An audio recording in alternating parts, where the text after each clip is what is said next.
Hello నమస్తే వనక్కం good morning.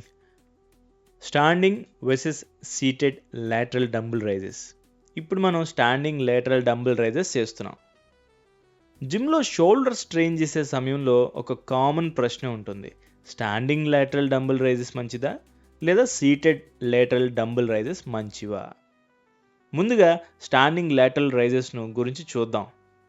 స్టాండింగ్లో మీరు డంబుల్స్ ఎత్తేటప్పుడు మీ core, lower back, stability muscles కూడా పనిచేస్తాయి. అంటే మీ core, lower back, stability muscles అన్నీ కూడా ట్రైన్ అవుతూ ఉంటాయి. అంటే ఇది ఒక చిన్న ఫుల్ బాడీ స్టెబిలిటీ ఎక్సర్సైజ్ లాంటిది. కాబట్టి కొంచెం ఎక్కువ బరువు కూడా ఎత్తగలుగుతారు. కానీ ఒక చిన్న ప్రాబ్లం ఉంటుంది. చాలామంది బాడీని ఊపుతూ మొమెంటంతో ఎత్తేస్తారు. అప్పుడు షోల్డర్స్ మీద పని తగ్గిపోతుంది. ఇప్పుడు సీటెడ్ లేటరల్ రైజెస్ గురించి మాట్లాడితే, సీటెడ్ బాడీ స్టేబుల్గా ఉంటుంది, చీటింగ్ చేసే అవకాశం తగ్గుతుంది. అందుకే షోల్డర్ మజిల్ మీద ఫోకస్ ఎక్కువ ఉంటుంది. కాబట్టి మజిల్ కంట్రోల్ మరియు ఫామ్ నేర్చుకోవడానికి సీటెడ్ వర్షన్ చాలా మంచిది. సింపుల్గా చెప్పాలంటే స్టాండింగ్ ఈజ్ ఈక్వల్ టు ఎక్కువ స్టెబిలిటీ మజిల్స్, ఎక్కువ బరువు.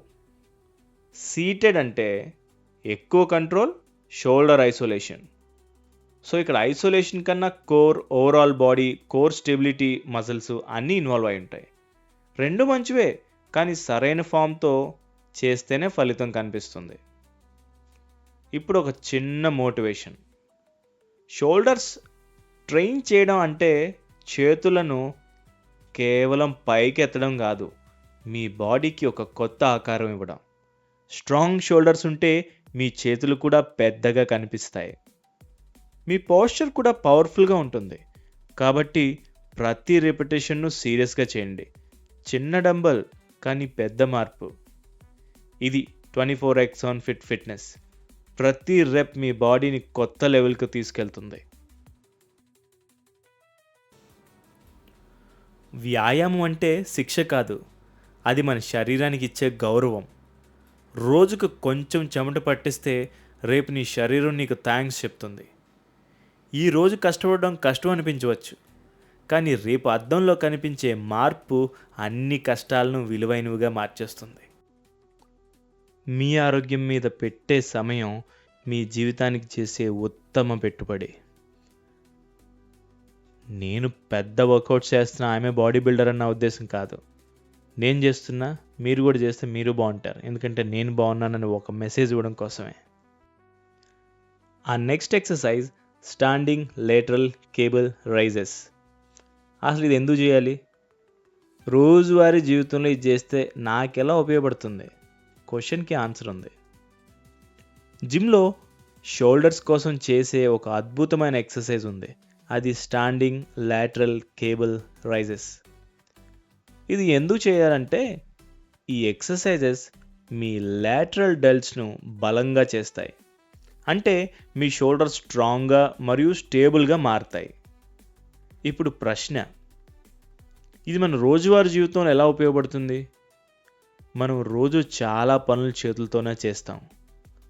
బ్యాగ్ ఎత్తడం, పిల్లలను ఎత్తుకోవడం, ఇంటి పనులు చేయడం, లేదా ఆఫీస్లో లాంగ్ టైం పని చేయడం. బలమైన షోల్డర్స్ అవసరం. షోల్డర్ స్ట్రాంగ్గా ఉంటే చేతులు త్వరగా అలసిపోవు, బాడీ పోస్చర్ కూడా బెటర్ అవుతుంది. ఇంకో పెద్ద బెనిఫిట్ ఏమిటంటే కేబుల్ ఎక్సర్సైజెస్లో కాన్స్టెంట్ టెన్షన్ అనేది ఉంటుంది. అంటే మొత్తం మూవ్లో మసిల్ పని చేస్తూనే ఉంటుంది. అది స్ట్రెంగ్త్ మరియు కంట్రోల్ రెండింటినీ పెంచుతుంది. కానీ ఒక విషయం గుర్తుంచుకోండి, చాలా ఎక్కువ బరువు వేయడం అనవసరం. అవసరమే లేదు. స్లో, కంట్రోల్తో చేసే రిపిటేషన్కే వాల్యూ ఉంటుంది. అసలు ఫలితం కూడా అదే ఇస్తుంది.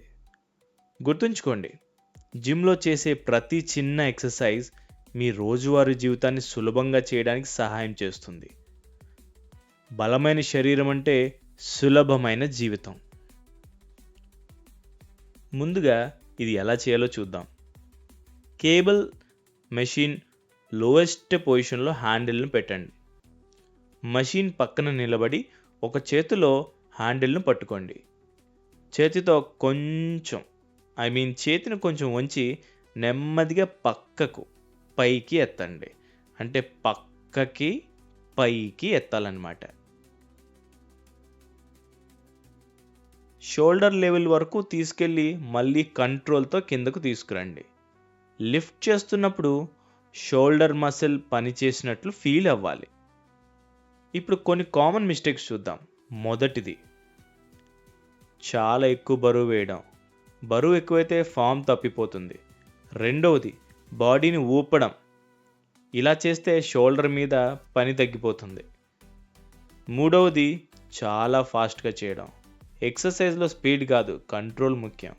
నాలుగవది, చేతిని చాలా ఎత్తుగా తీసుకెళ్ళడం. షోల్డర్ లెవెల్ వరకు ఎత్తే సరిపోతుందమ్మా.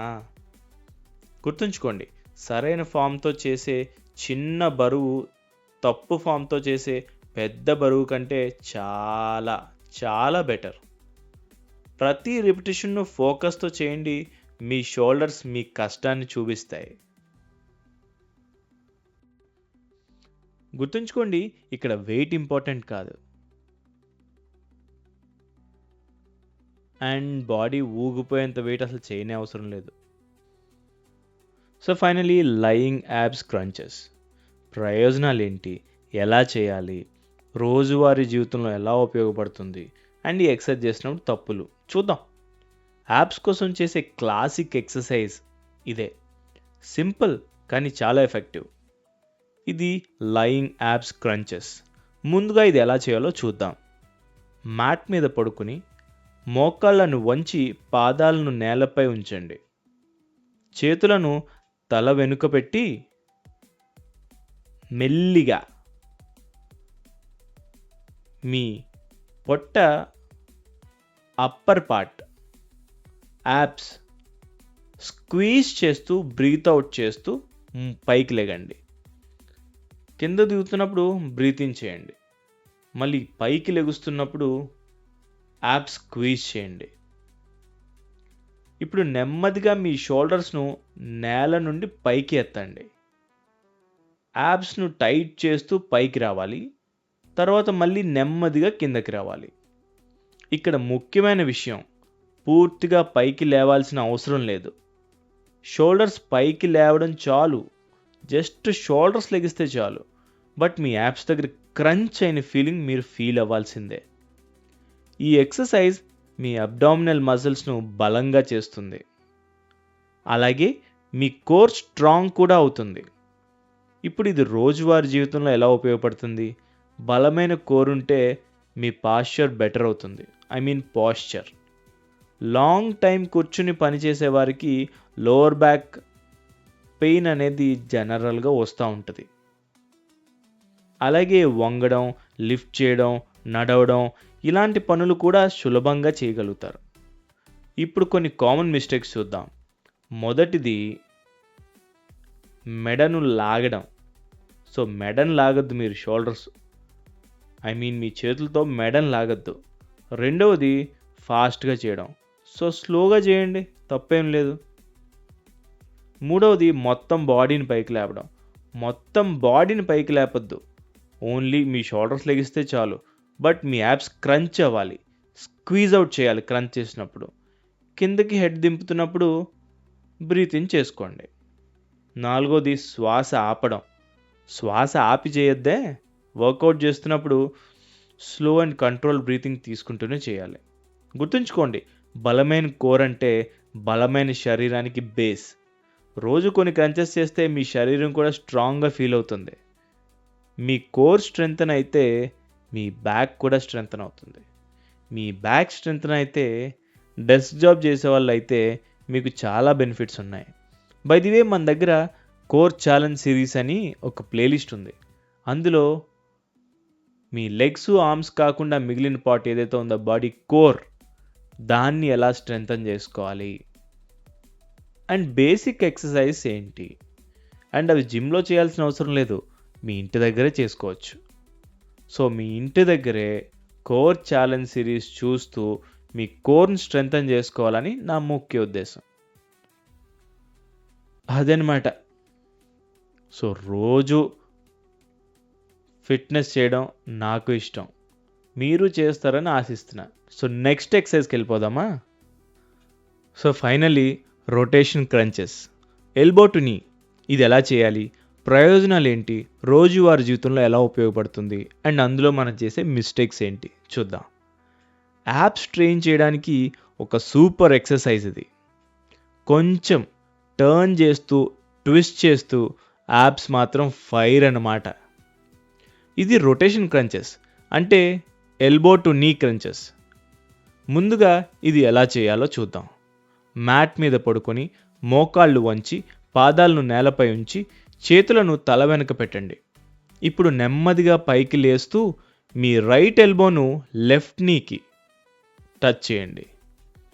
తరువాత మళ్ళీ కిందకు వచ్చి ఇప్పుడు లెఫ్ట్ ఎల్బోను రైట్ నీకి టచ్ చేయండి. అంటే ప్రతి రెపిటేషన్లో చిన్న ట్విస్ట్ ఉంటుంది.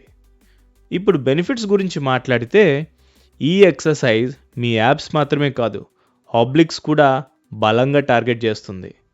అంటే మీ నడుము పక్క కండరాలు కూడా స్ట్రాంగ్ అవుతాయి. ఇప్పుడు ఇది రోజువారీ జీవితంలో ఎలా ఉపయోగపడుతుంది? మనము రోజు చాలాసార్లు టర్న్ అవుతాం, వంగుతాం, పక్కకు తిరుగుతాం. బలమైన కోర్ మరియు ఆబ్లిక్స్ ఉంటే ఈ పనులు సులభం అవుతాయి. అలాగే మీ బ్యాలెన్స్ మరియు పోస్చర్ కూడా పెరుగుతుంది. ఇప్పుడు కొన్ని కామన్ మిస్టేక్స్ చూద్దాం. మొదటిది మెడను లాగడం, చేతులతో తలను లాగకండి. రెండవది చాలా ఫాస్ట్గా చేయడం, స్లోగా చేస్తేనే యాప్స్ మీద పని ఎక్కువగా ఉంటుంది.